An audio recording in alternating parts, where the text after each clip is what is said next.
ქართული ჭიდაობის ეროვნული ფედერაციის პრეზიდენტად თემურ ხუბულური დაინიშნა. აღნიშნულ თანამდებობაზე ხუბულური მომდევნო 4 წლის განმავლობაში იმუშავებს.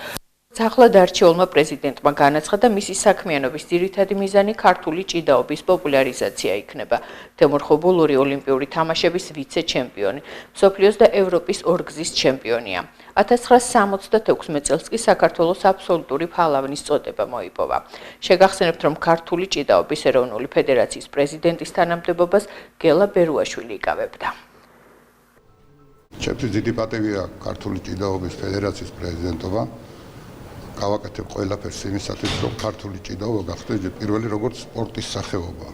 გავიტანოთ საერთაშორისო სარბიელზე და ხელი შევუწყოთ ჩვენი მომავალი თაობის ფიზიკურ და სულიერ აღზრდას. დედა ჭიდაობა და ჩვენ ეროვნული საუნჯეა და ქართულ ჭიდაობას ვიცუხმოძღვარებს ერთ-ერთი ღირსეული ადამიანი, კაცი ლეგენდა თემურ ხუბულური და მეულოცავ და სულ წინსულა და წინსულა.